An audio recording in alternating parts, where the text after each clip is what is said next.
Ok. Bonsoir, bonsoir, bonsoir, bonsoir tout le monde. Bonsoir l'Afrique, bonsoir la Côte d'Ivoire, bonsoir de partout que vous êtes dans le monde. Je vous dis tous bonsoir. On va aller un peu plus rapidement. Ok. Restez toujours dans la parole de Dieu. La parole de Dieu qui est la Bible, qui est la prière, qui est le jeûne. Ok. Accrochez-vous à votre Père. Ok.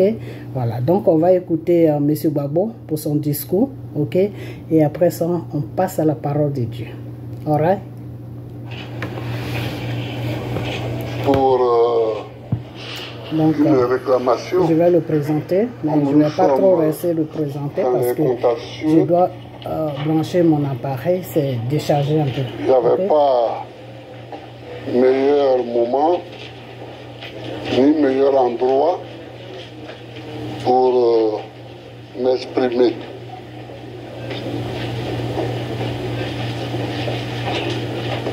Les arguments que j'ai développés sont de plusieurs ordres. Et vous savez pourquoi?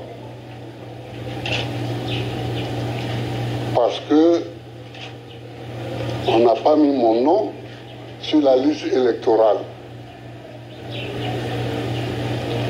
Prétextant que j'ai été condamné après un procès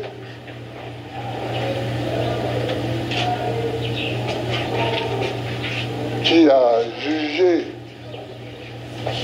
m'a jugé parce que j'aurais braqué la BCEAO. Je refute avec vigueur une telle accusation. Dans ma vie, j'ai toujours travaillé pour que je n'ai aucune ombre dans mon casier judiciaire. Je dis toujours à mes enfants que je n'ai aucune fortune à leur laisser.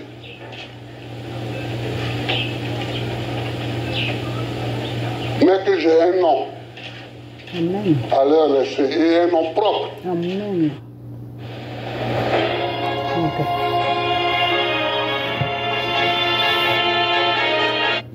Ok. Un nom propre. C'est ce nom-là que je laisse à ma descendance. Et je ne peux pas laisser quelqu'un souiller et salir ce nom sans me battre. Okay. Donc je me bats. Ok. Je vais brancher mon appareil. Alors, les arguments que j'ai développés ce matin sont de plusieurs ordres. D'abord, je suis Babo Laurent, président de la République de Côte d'Ivoire d'octobre 2000 à avril 2011. Oh là là, excusez-moi.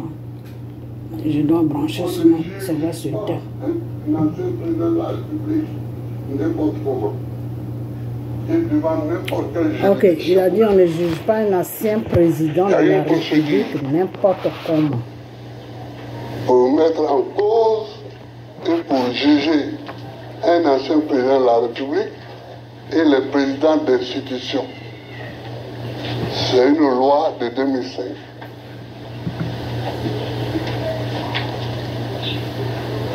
Deuxième argument, j'ai fait valoir que là, je ne peux pas vous montrer son image parce que africaine je suis en train de charger. des droits de l'homme Sur le téléphone, là, ça se décharge vite. a demandé ma réinscription sur la liste électorale. Troisième argumentation, je ne les cite pas par ordre d'importance, mais comme ça me vient,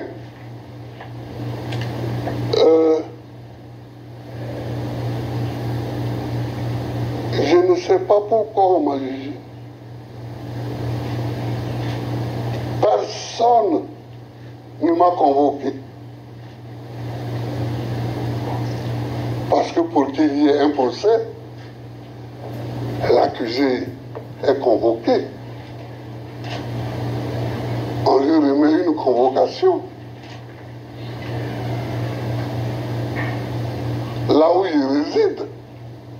Or, tout le monde, dans le monde entier, tout l'univers sait où je résidais au moment de ce procès. Je résidais à la CPI, où on m'a amené avec un avion présidentiel Grumman 3. On m'a amené là-bas. Ils savent quand ils m'ont déposé, où ils m'ont déposé, à qui ils m'ont remis. Donc tout le monde savait où j'étais. Mais je n'ai jamais été convoqué.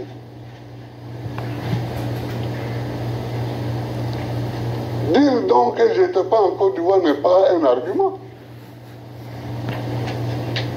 Si je suis un fautif dans une affaire quelconque,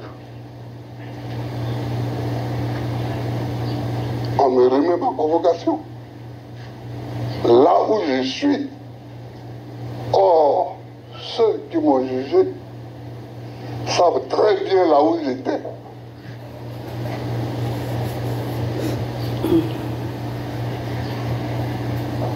Autre argument que j'ai développé, c'est qu'une fois le jugement prononcé, on ne m'a pas remis le jugement. Donc je ne sais toujours pas, je n'ai eu aucun document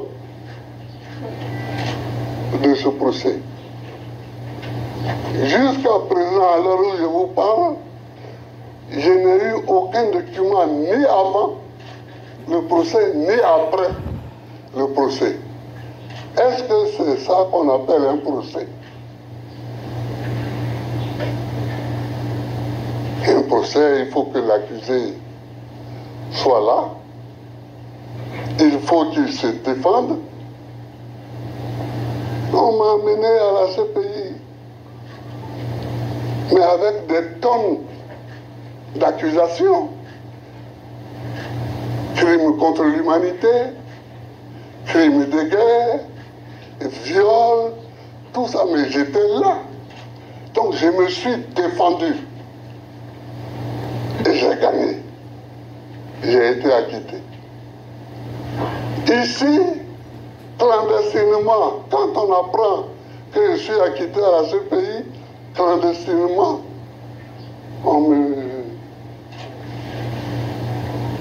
on se cache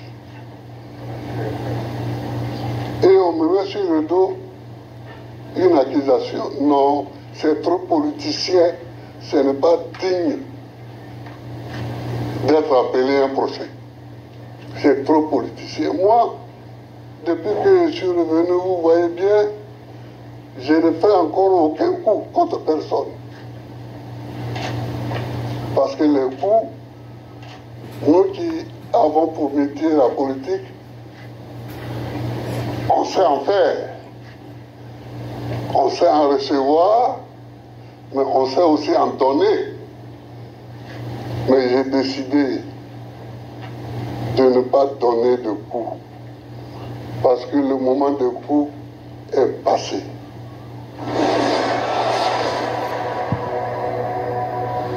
Ok. C'est fini. Need relief for tired eat. Alors, voilà le discours de M. Gbagbo. Et je trouve qu'il a raison dans ce discours. Parce que quand tu es sûr que quelqu'un a fait quelque chose, bah, il faut le mettre devant un tribunal pour qu'il puisse se défendre. Voilà. Tu ne peux pas juger quelqu'un et puis il n'est pas devant toi et il ne peut pas se défendre, tu le condamnes. Ça ne se fait pas. À moins que la personne ne répond pas à la convocation, oui. Mais la personne, vous savez très bien où il se trouve. C'est vous qui l'avez amené là-bas où il se trouve. Donc, négociez avec les gens qui sont là-bas et puis faites-le venir pour que vous puissiez le juger. Alors, comme vous avez compris que M. Gbagbo ne pouvait pas être condamné là où vous l'avez amené, donc il faut lui mettre les crimes des rebelles sur le dos. Ouais, les banques que vous avez cassées, vous-même vous avez cassé, vous les rebelles de la Côte d'Ivoire, les banques que vous avez cassées là, avec votre Soro là, et tous les rebelles de Soro là, tous ceux qui sont morts, les Ouattao là, les banques que vous avez cassées, prendre cet argent, que cet argent aujourd'hui vous êtes des milliardaires. Et celui-là qui est pauvre même, qui n'arrive même pas à se nourrir, parce que vous l'avez tout pris. Et vous prenez vos déchets, vous voulez lui faire porter le chapeau de vos déchets. Il dit non. Et il a raison. Ok? Voilà. Donc, ne salissez pas les noms des gens. Parce que c'est pas tout le monde qui aime que son nom soit sali. Hein, ok? Et c'est pour cela que je vais chanter cette chanson. Parce que M. Gbagbo refuse que vous salissez son nom. Ok? Voilà. Et il a raison. Parce qu'il faut assumer ce que tu fais. Il ne faut pas assumer ce que tu n'as pas fait. Ok? Donc, on va écouter cette chanson. Après ça, on va passer à la parole de Dieu. Gbagbo a dit à ce nom, les aveugles voient, à ce nom, les lépreux sont purs, à ce nom, les boîtes marchent, ce nom c'est Jésus. Gbagbo a dit à ce nom, les aveugles voient, à ce nom, les lépreux sont purs, à ce nom, les boîtes marchent, ce nom c'est Jésus. Gbagbo a dit à ce nom, les aveugles voient, à ce nom, les lépreux sont purs, à ce nom, les boîtes marchent, ce nom c'est Jésus. Oh Seigneur Jésus, t'es merveilleux. Gbagbo a dit à ce nom, les aveugles voient, à ce nom, les lépreux sont purs, à ce nom, les boîtes marchent, ce nom c'est Jésus. Gbagbo a dit à ce nom, les aveugles voient, à ce nom, les lépreux sont purs, à ce nom, les boîtes marchent, ce nom c'est Jésus. Gbagbo a dit à ce nom, les aveugles voient, à ce nom, les lépreux sont purs, à ce nom, les boîtes marchent, ce nom c'est Jésus. Oh Seigneur Jésus, tu es merveilleux Père. Gbagbo a dit à ce nom, les aveugles voient, à ce nom, les lépreux sont purs, à ce nom, les boîtes marchent, le nom c'est Jésus. À ce nom, les aveugles voient, à ce nom, les lépreux sont purs, à ce nom, les boîtes marchent, ce nom c'est Jésus. Gbagbo a dit, à ce nom, les aveugles voient, à ce nom, les lépreux sont purs, à ce nom, les boîtes marchent, le nom c'est Jésus. Donc il a raison. Il a raison. Parce que dans le nom de Jésus, quand ton nom est propre là, il ne faut pas laisser tes ennemis salir ton nom. Et c'est pour cela que j'ai mis cette chanson. Gbagbo dit que son nom est pur. Son nom n'est pas sale pour des histoires de vol. Et je vous ai toujours dit que Gbagbo, ce n'est pas un voleur. C'est un politicien. Ok? Donc Gbagbo a dit à ce nom, les aveugles voient, à ce nom, les lépreux sont purs, à ce nom, les boîtes marchent, le nom c'est Jésus. Il est dans le nom de Jésus. Donc à ce nom-là, il n'y a rien qui est sale, tout est propre. Ok? Voilà. Dieu l'a confié une mission. Vous voulez le faire tomber. Mais si lui, il écoute il suit la voix plutôt de Dieu, là, il ne va pas tomber. il va terminer sa mission. À ce nom, les aveugles voyous. À ce nom, les aveugles voyous. À ce nom, les lépreux sont purs. À ce nom, les boîtes marchent. Ce nom, c'est Jésus. Ok? Voilà. Restez toujours dans la parole de Dieu. Ok? Voilà.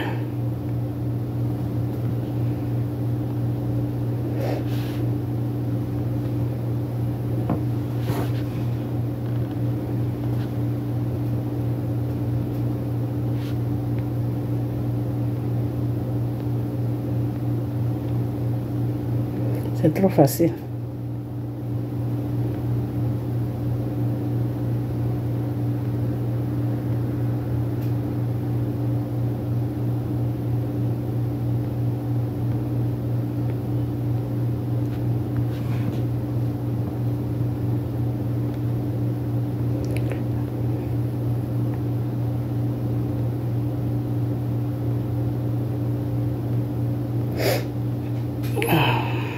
Attendez, on va écouter un peu la parole de Dieu.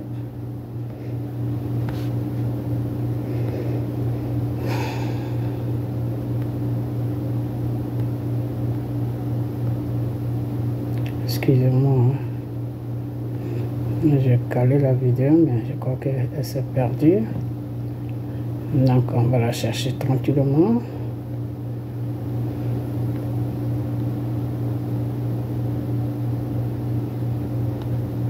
Ok. Voilà. Bon, je vais baisser le son. Voilà, puis je vais mettre ça. À travers ça, je vais la trouver tout de suite. Et puis on va écouter un peu. Et après ça, je vais fermer la vidéo.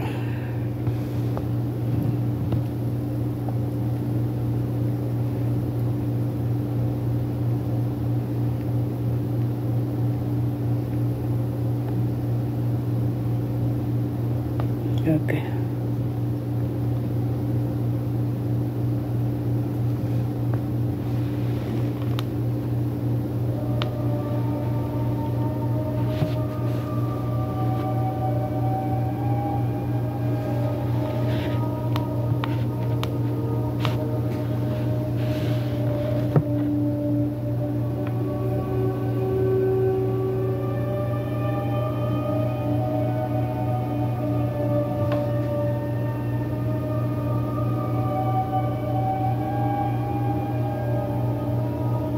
Ça va venir.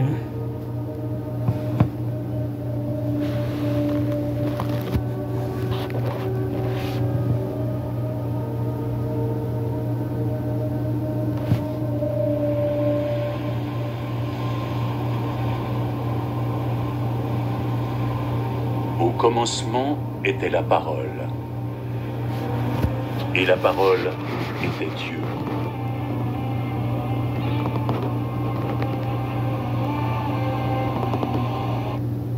Non, non, excusez-moi. Elle était au commencement avec Dieu.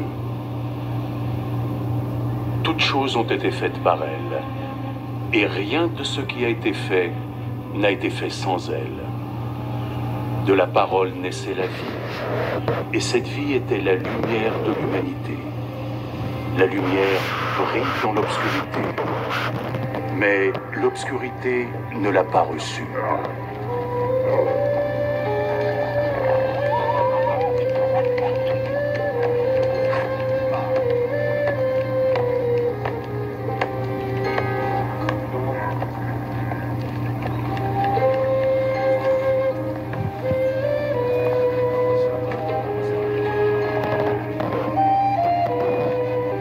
Envoya son messager, un homme appelé Jean, qui vint pour parler de cette lumière aux hommes, afin que tous puissent entendre le message et y croire. Ok. Alors, c'est comme ça qu'on baptise. C'est dans l'eau comme ça qu'on baptise. Lui-même n'était pas la lumière. Il Ok. était là pour parler de cette lumière. Voilà. C'était la véritable lumière. La lumière qui vient au monde et illumine tous les hommes.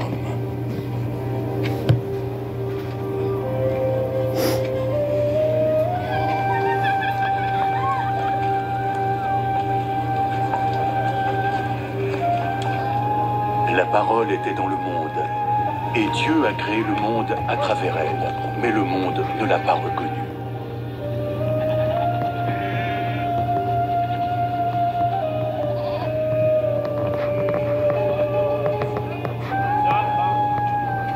Il est venu dans son propre pays, mais les siens ne l'ont pas accueilli.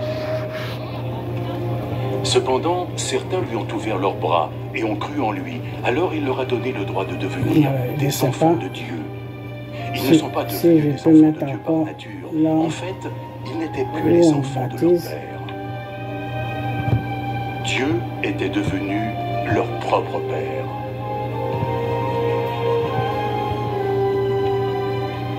La parole s'est incarnée en un homme. Et il a vécu parmi nous, plein de grâce et de vérité.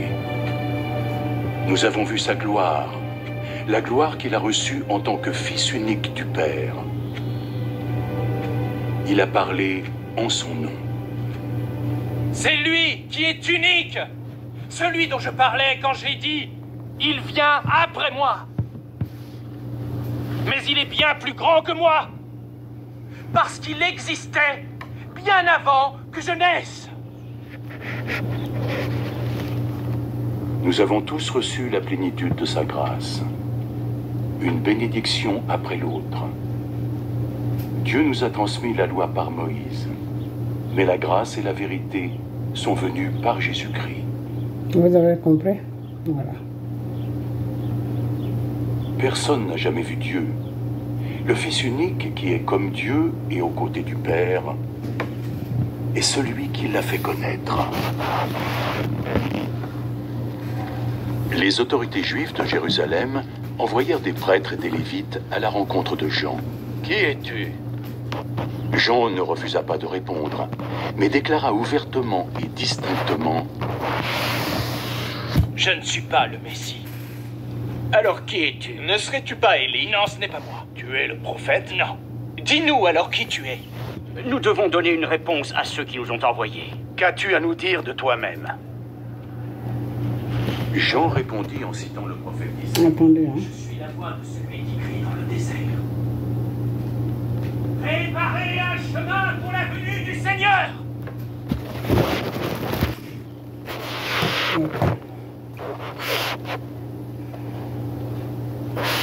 Les messagers qui avaient été envoyés par les pharisiens lui demandèrent alors: Mais alors si tu n'es pas le Messie, ni Élie, ni le prophète, pourquoi baptises-tu? Je baptise juste avec de l'eau. Lui, il baptise juste avec de l'eau. Mais il y a parmi vous celui que vous ne connaissez pas. Il vient me voir. Même si je ne suis pas digne de délier les lanières de ses sandales.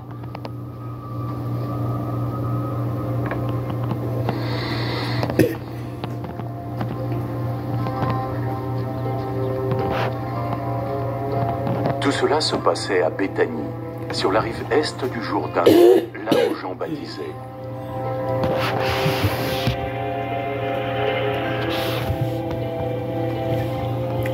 Voilà, c'est pour ça que je vous ai mis ça. Le lendemain, Jean vit Jésus c'est avec venir à cette lui. eau-là qu'il faut baptiser.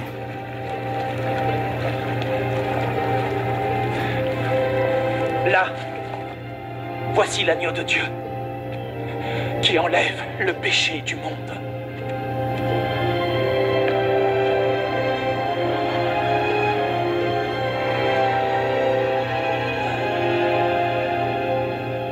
C'est celui dont j'ai parlé quand j'ai dit « Il vient après moi, mais il est plus grand que moi, parce qu'il existait avant que je naisse. Ok. Je ne savais Donc pas c'est qui avec il l'eau serait, comme ça qu'il faut baptiser. C'est pas avec des mais que je des viendrai soupirs ici le baptiser qu'il faut avec l'eau, baptiser. afin de le faire connaître au peuple d'Israël. Et Jean nous a livré ce témoignage. J'ai vu l'Esprit descendre du ciel comme une colombe et se poser sur lui. Je ne savais toujours pas que c'était Non, lui. c'est lui qui Mais est dans Dieu, l'eau. qui m'a envoyé baptiser avec l'eau, m'avait dit « Tu verras l'Esprit descendre et s'arrêter sur un homme. Il est celui qui baptise avec le Saint-Esprit.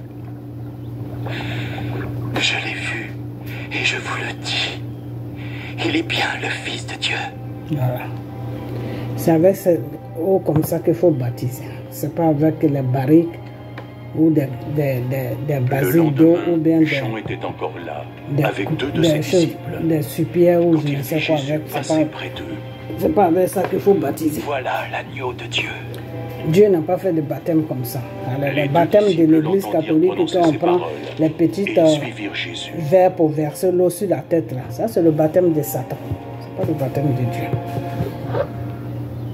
Alors, vous ne pouvez pas dire que vous êtes d'église catholique, vous priez Dieu, le vrai Dieu, et puis vous faites l'œuvre de Satan, vous faites l'œuvre de Dieu. Donc, vous ménagez tout alors. Vous faites pour Satan, vous faites pour Dieu.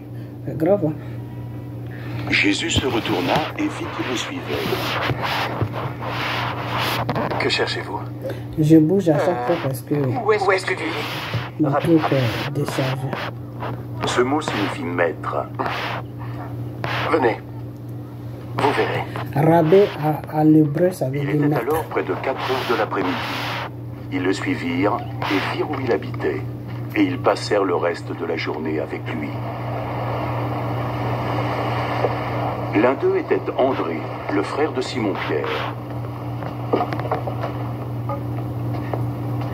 Aussitôt, il alla voir son frère Simon. Nous avons trouvé le Messie. Ce mot signifie Christ. Viens. Allez. Viens.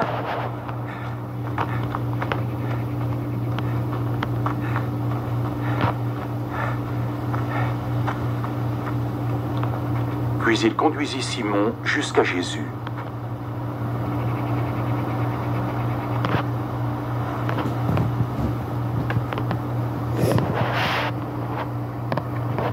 Jésus le regarda.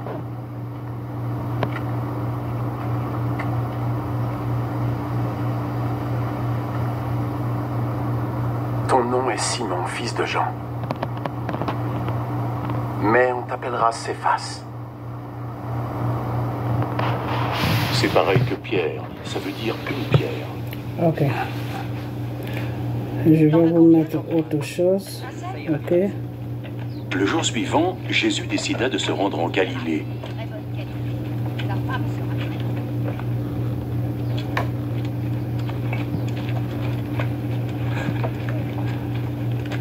Il rencontra Philippe.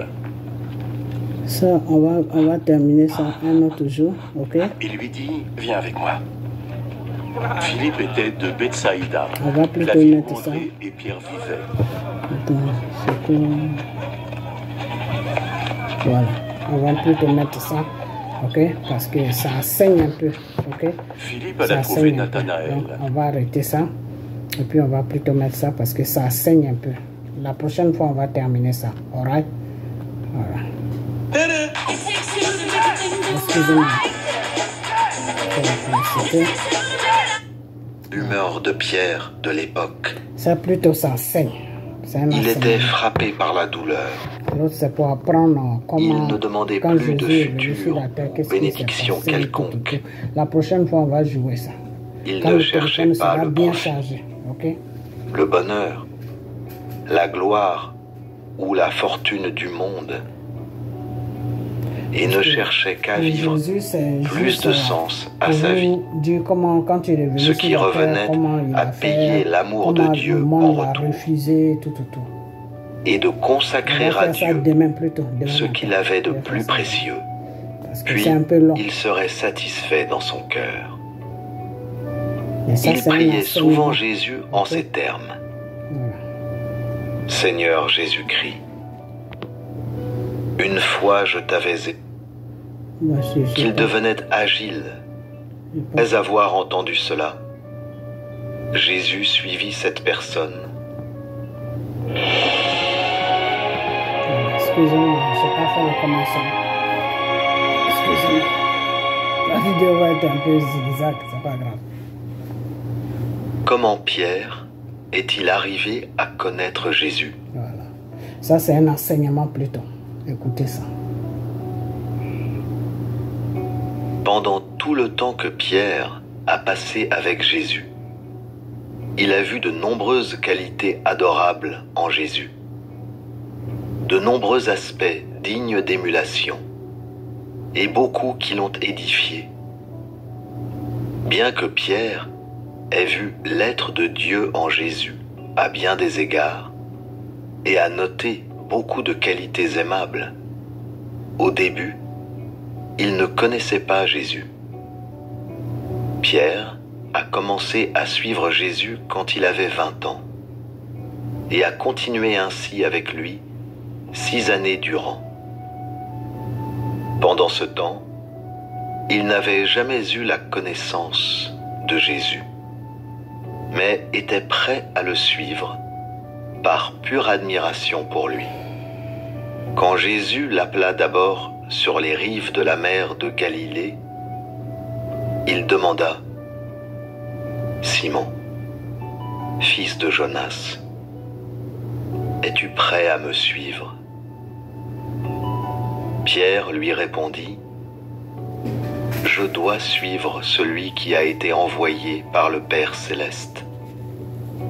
Je dois reconnaître celui qui est choisi par le Saint-Esprit. Je vais te suivre. » À l'époque, Pierre avait entendu parler d'un homme nommé Jésus, le plus grand des prophètes, le Fils bien-aimé de Dieu.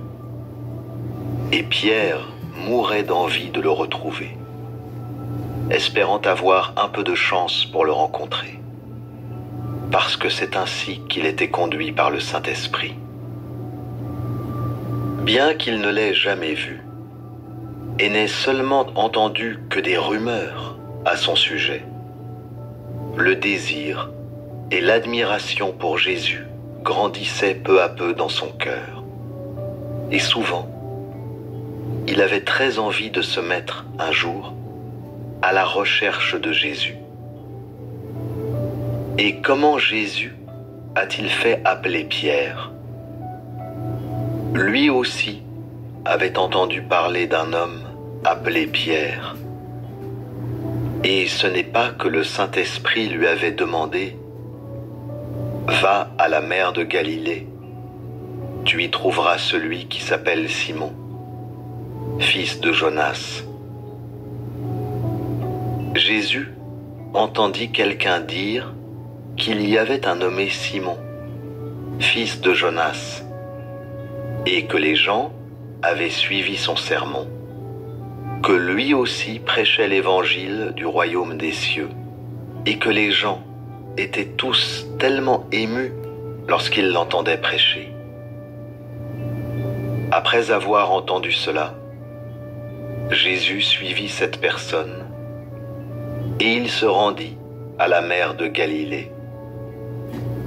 Quand Pierre accepta l'appel de Jésus, il le suivit.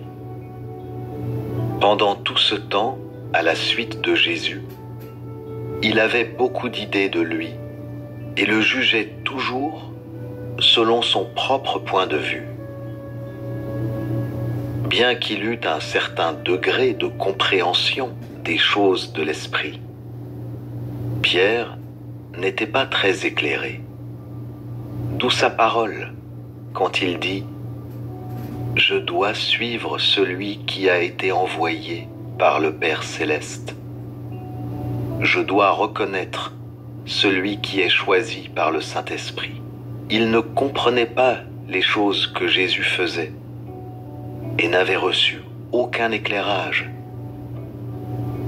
Après l'avoir suivi pendant un certain temps, il commençait à avoir de l'intérêt pour ce que Jésus faisait et disait, et en Jésus lui-même.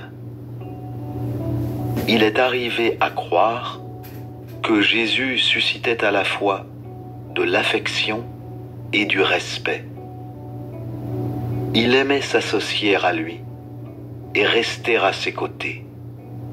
Et écouter les paroles de Jésus l'édifiait et le réconfortait. Durant tout le temps qu'il suivit Jésus, Pierre observait et prenait à cœur tout ce qui concernait sa vie, ses actions, ses paroles, ses mouvements et ses expressions. Il comprenait profondément que Jésus n'était pas un homme ordinaire. Bien que son apparence humaine soit extrêmement celle d'un homme ordinaire, il était plein d'amour, de compassion et de tolérance pour l'homme. Tout ce qu'il faisait ou disait était d'un grand secours pour les autres. Et à ses côtés, Pierre vit et apprit des choses qu'il n'avait jamais vues ou eues auparavant. Il voyait que, bien que Jésus n'était ni de grande stature, ni d'une humanité extraordinaire, il avait de lui une impression vraiment extraordinaire et hors du commun. Bien que Pierre ne pouvait pas l'expliquer totalement, il pouvait noter que le comportement de Jésus était différent de quiconque, car il faisait des choses bien différentes de ce que pouvait faire le commun des mortels. Pendant tout le temps où il était en contact avec Jésus, Pierre avait aussi réalisé que son caractère était différent de celui d'un homme ordinaire. Il agissait toujours de façon constante et jamais à la hâte. Il n'avait jamais exagéré ni minimisé un sujet et menait une vie à la fois normale et admirable. Dans la conversation, Jésus était élégant et gracieux, ouvert et gai, mais serein, et n'avait jamais perdu sa dignité dans l'exécution de sa tâche. Pierre vit que Jésus était parfois taciturne, mais d'autres fois, il parlait sans cesse. Il était parfois si heureux qu'il devenait agile et vif comme une colombe, et pourtant parfois si triste qu'il ne parlait pas du tout, comme s'il était une mer hâlée. Des fois, il était envahi par la colère, comme un brave soldat partant en courant pour tuer des ennemis, et parfois même comme un lion rugissant. Parfois, il riait. D'autres fois, il priait et pleurait. Quelle que soit la façon dont Jésus agissait, Pierre ne cessait d'avoir pour lui de l'amour et du respect sans limite. Le rire de Jésus le comblait de bonheur. Son chagrin le plongeait dans la douleur. Sa colère lui faisait peur, tandis que sa miséricorde, son pardon et sa rigueur l'ont amené à aimer vraiment Jésus, développant ainsi une véritable révérence et une grande admiration pour lui. Bien sûr, Pierre a réalisé progressivement tout ceci seulement parce qu'il avait vécu aux côtés de Jésus pendant quelques années. Pierre était un homme particulièrement sensible, né avec une intelligence naturelle. Mais il a fait un certain nombre de choses drôles pendant qu'il suivait Jésus. Quand on dit une intelligence Tout au naturelle, début, c'est-à-dire c'est le Seigneur qui l'a. il avait qui lui a donné quelques de conceptions l'intelligence. sur C'est pas Jésus. quelqu'un qui a été à l'école. Ok?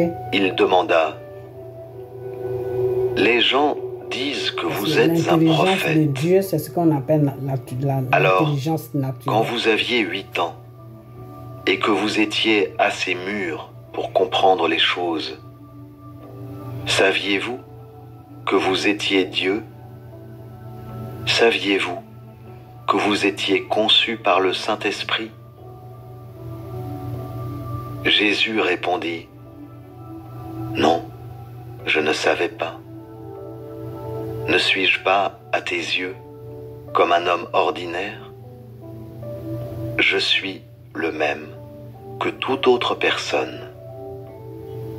Celui que le Père envoie est une personne ordinaire, pas une personne extraordinaire.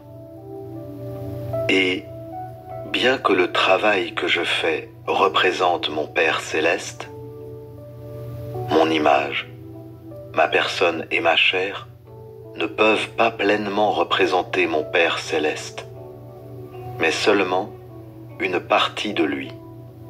Bien que je sois venu de l'Esprit, je suis toujours une personne normale, et mon Père m'a envoyé sur terre comme une personne normale, pas extraordinaire.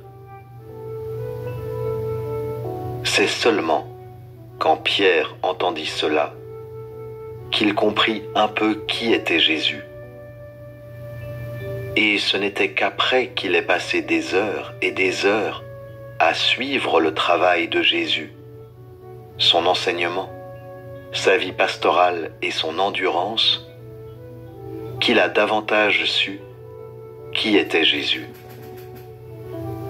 À sa 30e année, Jésus parla à Pierre de sa crucifixion prochaine, qu'il était venu passer par l'œuvre de la crucifixion pour racheter l'humanité tout entière. Il lui dit également que 3 jours après la crucifixion, le Fils de l'homme ressusciterait de nouveau. Et une fois ressuscité, il apparaîtrait au peuple pendant 40 jours. Pierre fut triste quand il entendit ces mots, se rapprocha davantage de Jésus après qu'il prenait à cœur ces mots. Après l'avoir vécu pendant un certain temps, Pierre se rendit compte que tout ce que Jésus faisait était de l'être de Dieu. Et il s'était fait à l'idée que Jésus était exceptionnellement aimable. Ce n'est que quand il se rendit compte de cette compréhension que le Saint-Esprit a pu l'éclairer de l'intérieur. Alors Jésus se tourna vers ses disciples et d'autres adeptes et leur demanda, « Jean, qui penses-tu que je suis ?» Jean répondit, « Tu es Moïse. » Oh, j'ai semé. Et il se tourna vers Luc. « Et toi, Luc, qui crois-tu que je suis ?» Luc répondit, « Tu es le plus grand des prophètes. » Il demanda ensuite à une sœur, « Qui penses-tu que je suis ?» La sœur répondit, « Tu es le plus grand des prophètes, qui dit beaucoup de paroles d'éternité en éternité. Aucune autre prophétie n'est aussi grande que la tienne. Aucun être n'a une sagesse aussi profonde. Tu es un prophète. » Et Jésus se retourna vers Pierre et demanda, « Simon,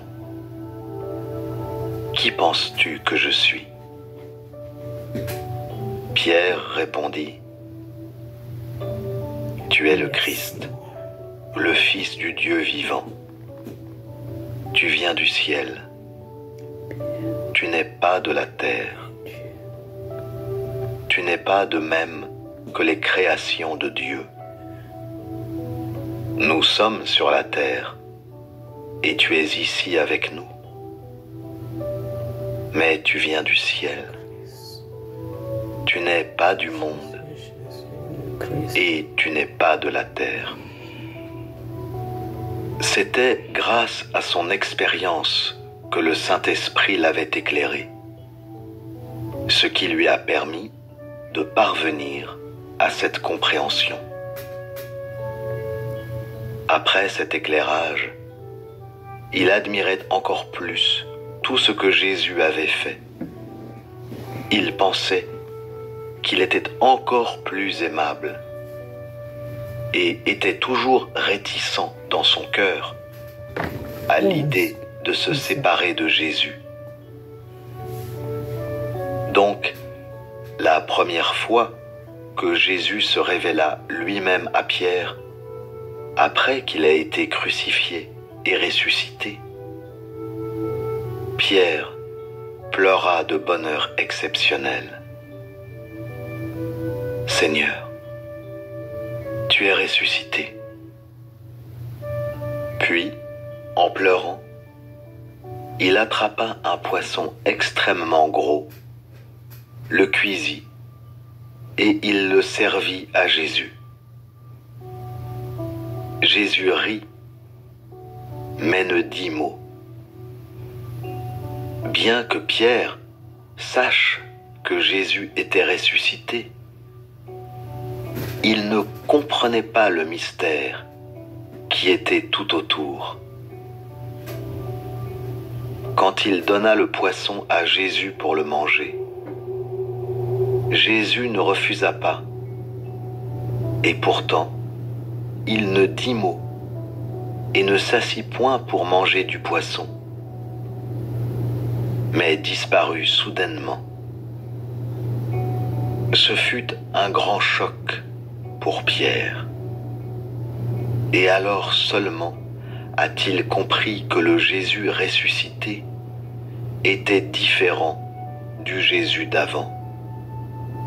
Une fois qu'il l'eut réalisé, Pierre fut attristé, mais était réconforté à l'idée de savoir que le Seigneur avait accompli sa mission.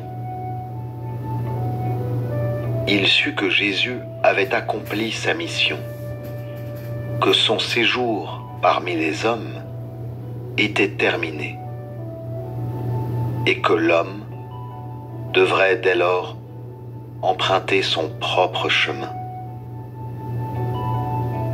Jésus lui avait une fois dit « Toi aussi, tu dois boire de cette coupe. C'est ce qu'il y a après la résurrection.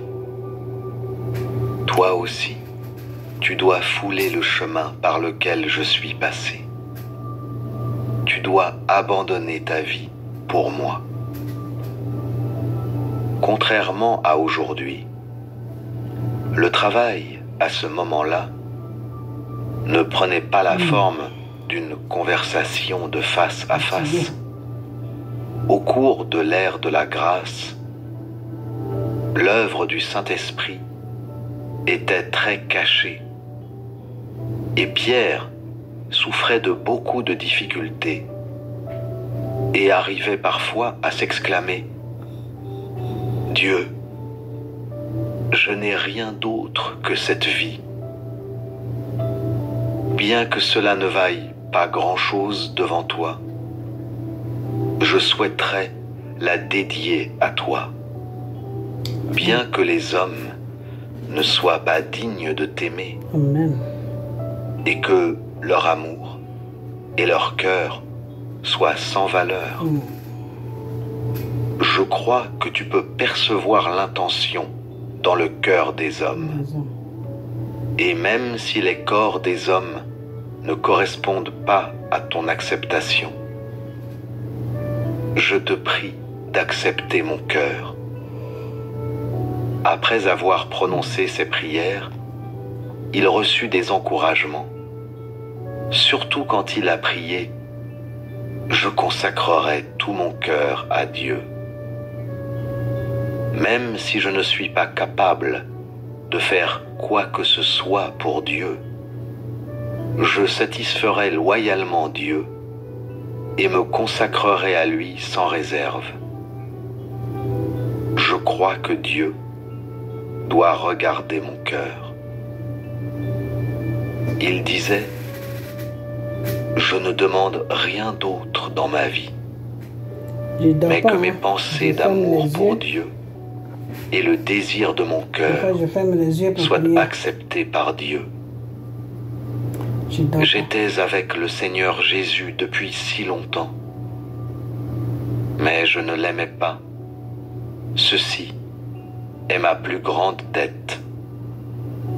Même si je suis resté avec lui, je ne le connaissais pas. Et j'ai même prononcé des paroles irrévérencieuses sur son dos. Seulement à y penser me fait sentir encore plus endetté envers le Seigneur Jésus. Il priait toujours en ces manières. Il disait « Je suis moins que la poussière. Je ne peux rien faire d'autre, si ce n'est de dédier ce cœur fidèle à Dieu. » Pierre atteignait le paroxysme de son expérience lorsqu'il était totalement affligé. Que j'ai déjà écouté, donc... Mais Jésus lui donnait des encouragements de l'intérieur. Et il lui est apparu une fois, qui est bien. quand Pierre était dans une terrible souffrance et que son cœur était brisé. Jésus lui demanda « Tu étais avec moi sur terre, et j'étais ici avec toi. Et bien qu'avant nous étions ensemble dans le ciel, c'est après tout du monde spirituel. Maintenant, je suis retourné dans le monde spirituel, et toi, tu es sur terre, car je ne suis pas de la terre. Et bien que toi, tu ne sois pas de la terre, tu dois remplir ta mission sur terre. Comme tu es un serviteur, tu dois accomplir ta mission au mieux de tes capacités. » Pierre était réconforté après avoir entendu qu'il pourrait revenir à côté de Dieu. Quand Pierre fut dans une telle agonie, au point où il était presque grabataire, il eut des remords, au point de dire « Je suis tellement corrompu, je ne suis pas en mesure de satisfaire Dieu. » Jésus lui apparut et dit « Pierre, pourrait-il être que tu as oublié la résolution que tu avais prise une fois devant moi? As-tu réellement oublié tout ce que j'ai dit? As-tu oublié la promesse que tu m'as faite? » Pierre sut que c'était Jésus, et il se leva du lit, et Jésus le rassura. « Je ne suis pas de la terre. Je te l'ai déjà dit, ce que tu dois comprendre. Mais as-tu oublié quelque chose d'autre que je t'ai dit? Toi aussi, tu n'es pas de la terre, pas du monde. En ce moment, il y a du travail que tu dois accomplir. Tu ne dois pas être en peine comme ça. Tu ne dois pas souffrir comme ça.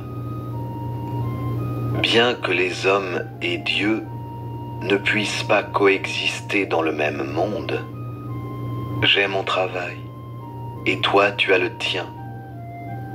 Et un jour, lorsque ton travail sera terminé, nous serons ensemble dans le même domaine. Et je vais te conduire où tu seras avec moi pour toujours. » Ayant entendu ces paroles, Pierre fut réconforté et rassuré. Il savait que cette souffrance était quelque chose qu'il fallait vivre et endurer, et s'en était donc inspiré depuis lors. Jésus lui apparut spécialement à chaque moment clé, lui donnant l'éclaircissement spécial et des conseils, et faisait beaucoup de travail en lui. Qu'est-ce que Pierre a le plus regretté? Jésus posa une autre question à Pierre. Bien qu'elle ne soit pas consignée dans la Bible de cette manière, peu de temps après que Pierre eut dit « Tu es le Fils du Dieu vivant », et c'était « Pierre, m'aimes-tu » Pierre avait compris ce que cela voulait dire et répondit « Seigneur, j'ai une fois aimé le Père qui est au ciel, mais je reconnais que je ne t'ai jamais aimé. » Jésus répliqua ensuite « Si les gens n'aiment pas le Père qui est au ciel, comment peuvent-ils aimer le Fils sur la terre? Et si les gens n'aiment pas le Fils qui est envoyé par Dieu le Père, comment peuvent-ils aimer le Père qui est au ciel? Si les gens aiment vraiment le Fils sur la terre, alors ils aiment vraiment le Père dans le ciel. Quand Pierre entendit ces paroles, il réalisa son manque. Il avait toujours le remords au point de pleurer à cause de ces mots. J'ai une fois aimé le Père qui est au ciel, mais je reconnais que je ne t'ai jamais aimé. Après la résurrection et l'ascension de Jésus, il sentit encore plus de remords et de douleur par rapport à ces mots. Se rappelant son travail passé et sa stature actuelle, il s'adressait souvent à Jésus dans la prière, éprouvant toujours des regrets et se sentant redevable envers Jésus parce qu'il n'avait pas satisfait le désir de Dieu et n'avait pas pu être à la hauteur des normes de Dieu. Ces questions étaient devenues son plus grand fardeau. Il disait « Un jour, je te consacrerai tout ce que j'ai et tout ce que je suis. Je te donnerai tout ce qu'il y a de plus précieux. » Il disait « Dieu, je n'ai seulement qu'une foi et un amour. Ma vie ne vaut rien, et mon corps ne vaut rien. Je n'ai seulement qu'une foi et un amour. J'ai foi en toi dans mon esprit, et de l'amour pour toi dans mon cœur. Ce n'est que ces deux choses que j'ai, et que je vais te donner, et rien d'autre. » Pierre était vivement encouragé par les mots de Jésus, parce que, avant que Jésus ne soit crucifié, il lui avait dit « Je ne suis pas de ce monde, et toi aussi, tu n'es pas de ce monde. » Plus tard, quand Pierre fut très en peine, Jésus lui rappela ceci. « Pierre, as-tu oublié? Je ne suis pas du monde, et c'était seulement pour mon œuvre que je suis parti plus tôt. Toi aussi, tu n'es pas du monde. L'as-tu oublié? Je te l'ai dit par 2 fois. Tu ne t'en rappelles pas? Pierre l'entendit et répondit, « Je n'ai pas oublié. » Jésus répondit ensuite, « Tu as une fois passé du bon temps avec moi au ciel, et un certain temps à mes côtés. Tu me manques. Moi aussi je te manque. Bien que les créatures ne soient pas dignes d'être mentionnées à mes yeux, comment ne puis-je pas aimer celui qui est innocent et aimable? As-tu oublié ma promesse? Tu dois accepter ma commission sur terre. Tu dois remplir la mission que je t'ai confiée. Un jour, je te conduirai certainement pour être à mes côtés. » Après avoir entendu ceci, Pierre devint encore plus revigoré et reçut encore plus d'inspiration, de telle sorte que quand il fut sur la croix, il put dire « Dieu, je ne peux pas t'aimer davantage. Même si tu me demandes de mourir, je ne pourrai pas t'aimer davantage. Partout où tu envoies mon âme, que tu tiennes à tes promesses ou non, quoi que tu fasses après, je t'aime et je crois en toi. » Ce à quoi il tenait, c'était sa foi et le véritable amour. Un soir, plusieurs des disciples, y compris Pierre, étaient sur la barque de pêche. Ils étaient tous ensemble avec Jésus. Et Pierre posa à Jésus une question très naïve. « Seigneur, j'ai une question que j'ai pendant longtemps voulu te poser. » Jésus répondit, « Alors vas-y. » Pierre demanda donc, « Le travail que tu fais, était-il aussi fait du temps de l'ère de la loi ?» Jésus sourit, comme s'il disait, « Cet enfant, comment il peut être aussi naïf ?»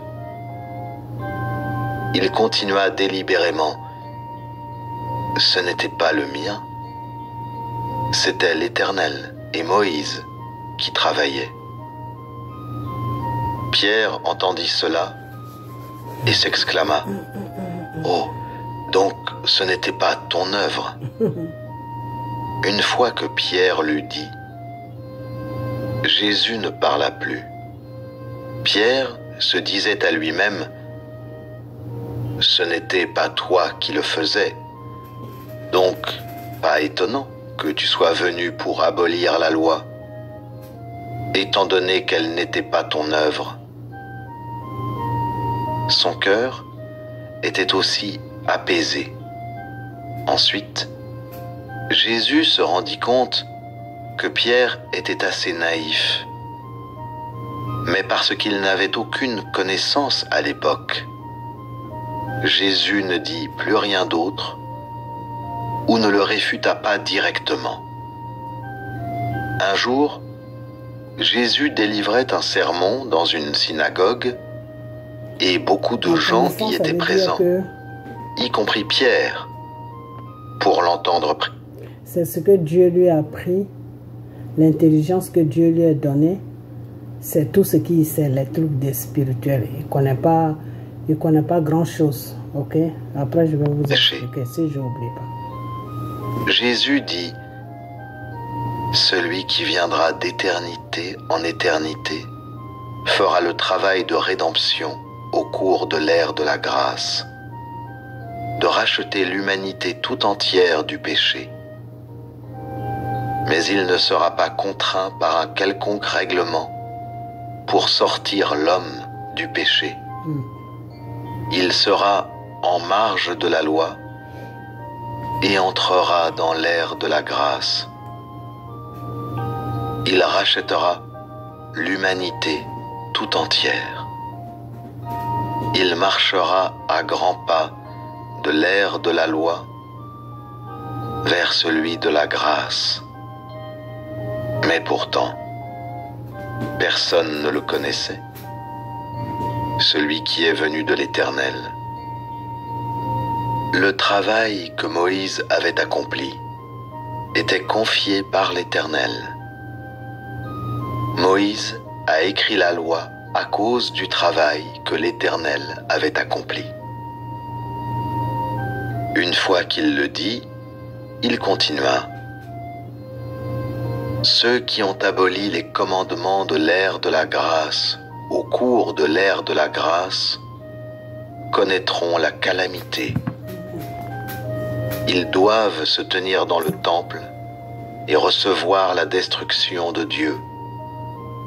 Et le feu s'abattra sur eux. Quand Pierre eut fini d'écouter cela, il eut comme une réaction. Au cours d'une expérience de sa vie, Jésus guida et soutint Pierre, parlant à cœur ouvert avec lui, ce qui donna à Pierre de comprendre un peu mieux de Jésus. Pendant que Pierre pensait à la prédication de Jésus ce jour-là, ensuite à la question qu'il lui avait posée quand ils étaient sur le bateau de pêche, et la réponse que Jésus lui avait donnée, ainsi que la façon dont il avait ri, c'est alors qu'il comprit tout.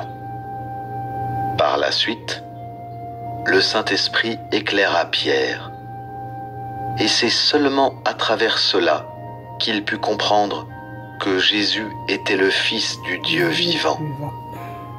La compréhension de Pierre venait de l'éclairage du Saint-Esprit, mais il fallait qu'il passe par un processus pour arriver à cette compréhension.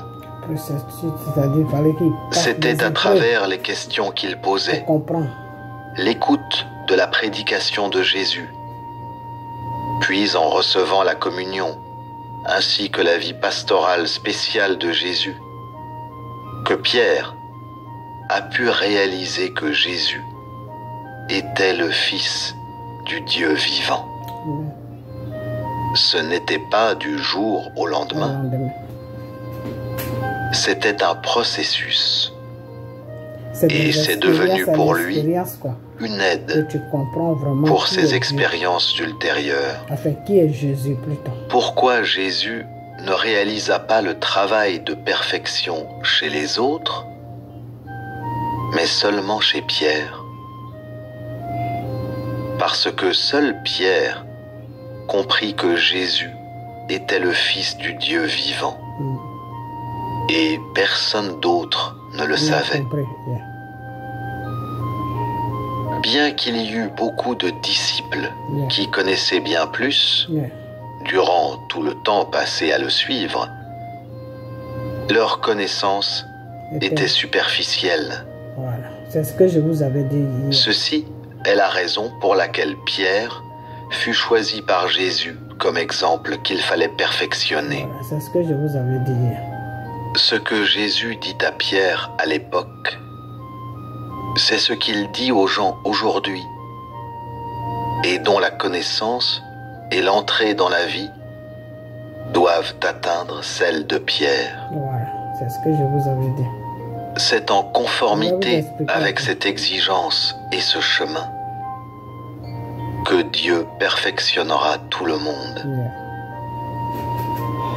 Je vais vous expliquer. Pourquoi les gens sont aujourd'hui tenus d'avoir une foi réelle et un vrai amour?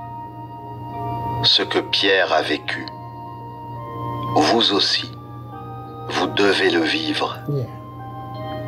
Les fruits que Pierre a reçus de son vécu doivent également se manifester en vous.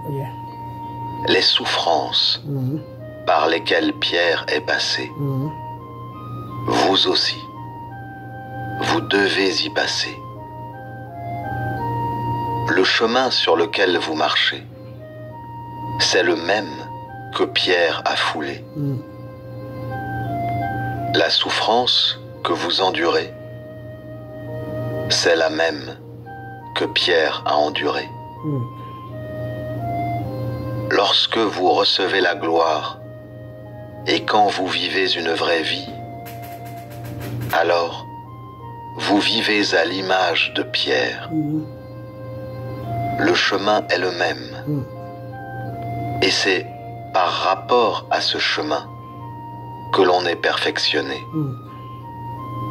Cependant, le calibre des gens d'aujourd'hui est quelque peu incomplet par rapport à celui de Pierre, car les temps ont changé, et de même l'ampleur de la corruption, et aussi parce que la Judée a été pendant de longues dates un royaume avec une culture ancienne. Aussi devez-vous essayer d'améliorer votre calibre. Pierre était une personne très sensible, passionné dans tout ce qu'il faisait et aussi extrêmement honnête. Il a essuyé de nombreux revers. Il est entré en contact avec la société à l'âge de 14 ans. Allant à l'école, pendant qu'il allait souvent à la synagogue. Il avait beaucoup d'enthousiasme et était toujours prêt à prendre part aux réunions. À l'époque, Jésus n'avait pas encore officiellement commencé son ministère. C'était juste le début de l'ère de la grâce. Pierre a commencé à avoir des contacts avec des personnalités religieuses à l'âge de 14 ans. Au moment où il atteignait l'âge de 18 ans, il était en contact avec l'élite religieuse. Mais après avoir vécu le chaos religieux dans les coulisses, il s'en est allé. En voyant comment ces gens étaient rusés, malins et transformés par les dissensions, il fut extrêmement dégoûté. Ce fut la façon dont le Saint-Esprit travaillait à l'époque pour le perfectionner.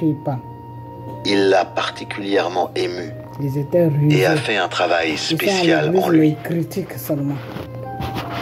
Et ainsi, il se retira de la synagogue à l'âge de 18 ans.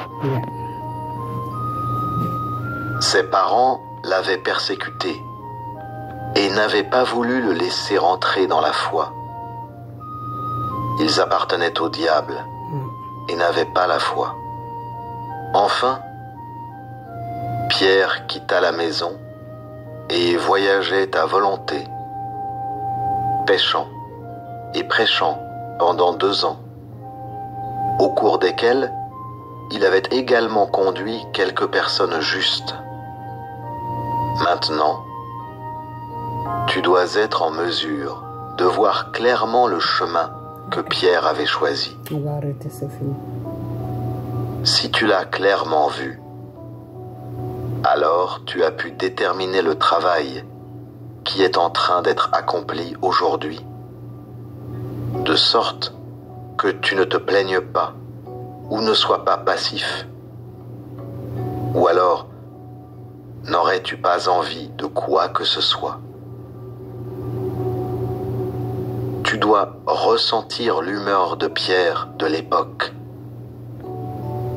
Il était frappé par la douleur.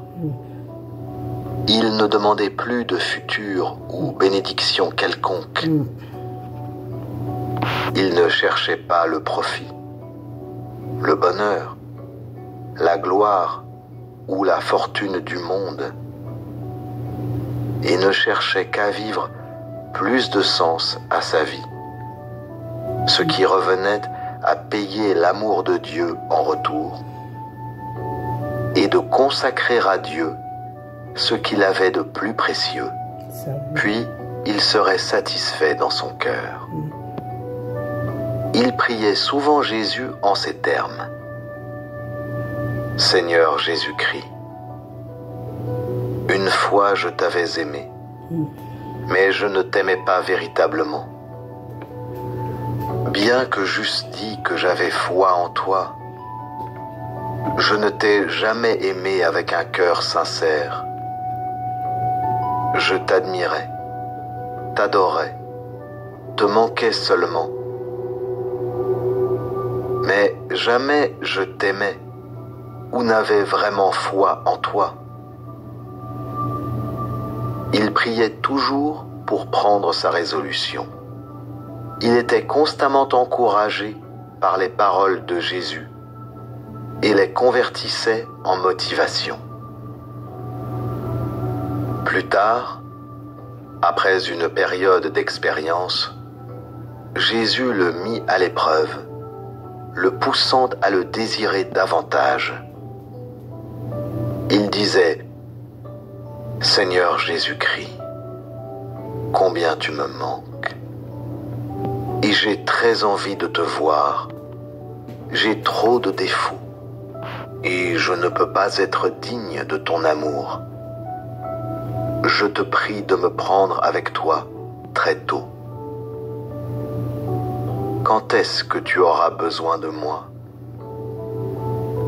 Quand me prendras-tu avec toi? Quand pourrai-je encore regarder ta face?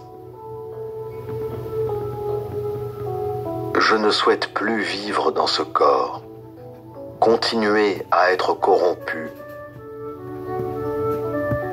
et je souhaite ne plus me rebeller. Je suis prêt à te consacrer tout ce que j'ai, dès que je pourrai. Et je ne souhaite plus t'attrister davantage. C'est comme ça qu'il priait. Mais il ne savait pas à l'époque ce que Jésus allait perfectionner en lui. Pendant l'angoisse de son épreuve, Jésus lui apparut une fois encore et dit, « Pierre, je tiens à te perfectionner, de sorte que tu deviennes un morceau de fruit, celui-là qui est la cristallisation de ma perfection de vous, et que j'apprécierai. Peux-tu vraiment témoigner pour moi? As-tu fait ce que je t'ai demandé de faire? As-tu vécu selon les paroles que j'ai prononcées? Tu m'avais une fois aimé, mais bien que tu m'eusses aimé, as-tu vécu en accord avec moi? Qu'as-tu fait pour moi? Tu reconnais que tu es indigne de mon amour, mais qu'as-tu fait pour moi? Pierre vit qu'il n'avait rien fait pour Jésus et se rappela son précédent serment, selon lequel il devait donner sa vie pour Dieu. Et donc, il ne se plaignait plus, et ses prières d'après évoluèrent beaucoup mieux. Il priait en disant, « Seigneur Jésus-Christ, je t'ai une fois quitté, et toi aussi, tu m'as une fois quitté. Nous avons passé du temps séparément et du temps ensemble. Pourtant, tu m'aimes plus que toute autre chose. Je me suis rebellé sans cesse contre toi, et je t'ai offensé sans cesse. Comment pourrais-je oublier de tels actes? Le travail que tu as fait en moi et ce que tu m'as confié, que j'ai toujours à l'esprit, je ne l'oublie jamais. Grâce au travail que tu as fait en moi, j'ai fait de mon mieux. Tu sais de quoi je suis capable, et tu sais davantage quel rôle je peux assumer. Ton désir est un ordre, et je consacrerai tout ce que j'ai pour toi. C'est seulement toi qui sais ce que je peux faire pour toi. Malgré le fait que Satan m'ait tellement dupé et que je me sois rebellé contre toi, dupé, ça veut dire que Satan l'a tellement utilisé. Que tu ne te souviens pas de moi pour à cause de ces transgressions. Chaque jour contre Dieu. Que tu ne me traites pas en te basant sur elle. Je souhaite te consacrer toute ma vie. Je ne demande rien. Et de même, n'ai-je d'autres espoirs ou plans? Je souhaite seulement agir selon ton désir et faire ta volonté. Je boirai de ta coupe amère et je suis prêt à recevoir de toi des commandements. Vous devez bien choisir le chemin que vous allez emprunter. Vous devez bien choisir le chemin que vous voulez emprunter dans le futur. Ce que Dieu va perfectionner en vous et ce qui vous a été confié. Un jour, peut-être, vous serez mis à l'épreuve. Et si vous êtes en mesure de gagner l'inspiration à partir de l'expérience de Pierre, cela montrera que vous êtes vraiment en train de suivre le chemin de Pierre. Pierre a été félicité par Dieu pour sa vraie foi et son amour sincère, et pour sa fidélité envers Dieu. Et c'est pour son honnêteté et son admiration pour Dieu dans son cœur que Dieu l'a perfectionné. Si tu as vraiment le même amour et la même foi que Pierre, Jésus va sûrement te perfectionner.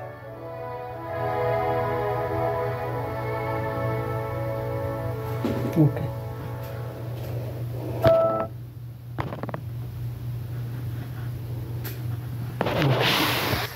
Voyez-vous, c'est ce que je vous ai toujours dit, que le Seigneur, avec le Seigneur, il ne faut pas dire que oui, j'ai fait trop de péchés, j'ai fait ceci, j'ai fait cela. Non. Le Seigneur a dit qu'il est venu sur la terre pour les pécheurs. Il est venu sur la terre pour ceux qui sont malades. Il n'est pas venu sur la terre pour ceux qui se portent bien. C'est ce qu'il dit. Ok? Voilà. Donc, tu as plein de défauts. Tu as plein de péchés. C'est pour toi que Dieu est venu sur la terre. Donc, accroche-toi à lui et il va te bénir. Ok? C'est ceux-là même qui ont beaucoup de mauvaises vies. Ceux-là même qui ont beaucoup de péchés, c'est ceux-là même que Dieu bénit le plus souvent. Ok?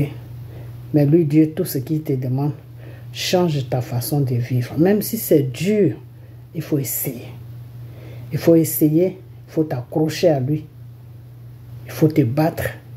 Quand lui, Dieu, il voit tout l'effort que tu vois là. Plutôt quand il voit tout l'effort que tu fais, lui, Dieu, il va t'aider. Ça a été le cas de Pierre. Le début, il n'aimait pas Dieu. Il n'aimait pas Jésus.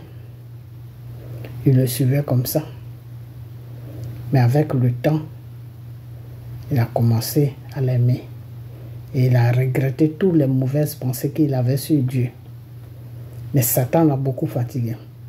Et je vous ai toujours dit que les enfants que Dieu bénit, là, à la longue, les enfants que Dieu bénit, là, c'est ceux-là que Satan fatigue beaucoup. Parce que Satan connaît qui est pour Dieu.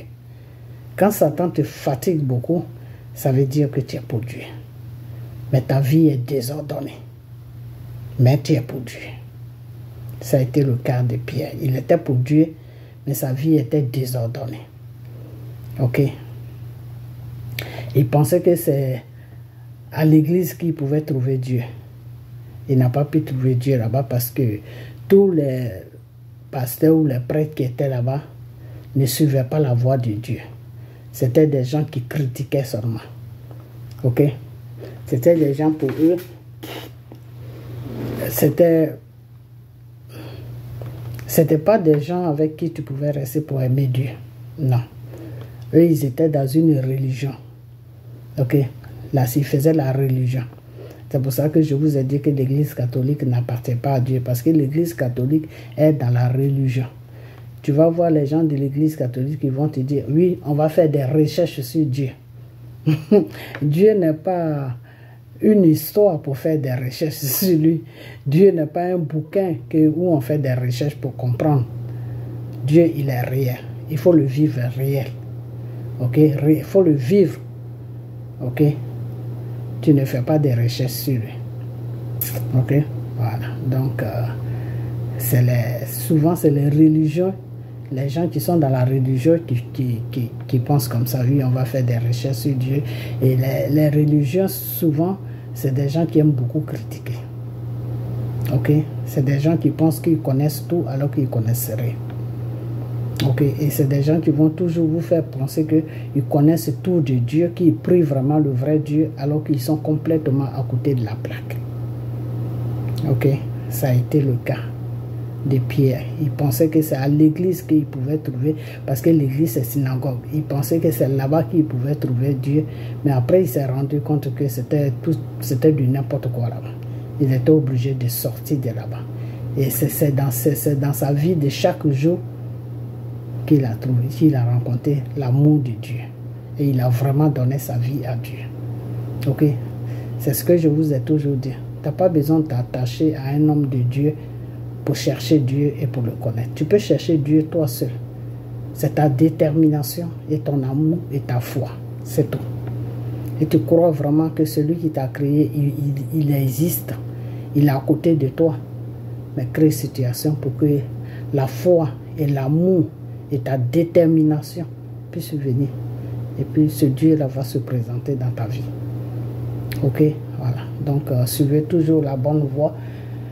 Ok? Et puis, on est à bientôt. Ok? Voilà. Partagez la vidéo. Je sais que c'est un peu long. Partagez-la. Puis, on est à bientôt. J'étais un peu fatigué en ce moment. Ok? Alors, demain, on va terminer l'histoire de Jésus quand il est venu sur la terre. Il est venu plutôt dans le monde pour abolir toutes les lois de Moïse, de Jacob, d'Abraham, tout ça. Tout ce qu'il a pu traverser avec le peuple de Dieu qui était sur la terre et qui s'était détourné de Dieu et qui vivait que sur les lois des serviteurs de Dieu. Et quand Jésus est venu, il voulait maintenant enlever ces lois-là dans leur vie pour leur poser maintenant la vraie loi de Dieu. Et ils n'acceptaient pas ça. Ok? Donc demain, on va écouter ça ensemble. Mais j'ai changé pour mettre l'histoire de Pierre. Pourquoi? Parce que c'est un peu long. Ok? Voilà. Et comme j'étais fatigué, donc c'est pour ça que j'ai changé. Donc demain, comme je ne fais rien, on va plutôt attaquer ça. Ok? L'histoire de Jésus. Quand il est venu sauver le péché de l'humanité sur la terre. Ok? Quand il est venu plutôt sauver le peuple du péché sur la terre. Ok? Voilà. Donc je suis fatigué, je vais vous laisser. Ok? Et puis on a bientôt. Accrochez-vous à Dieu. Ok? Bye bye.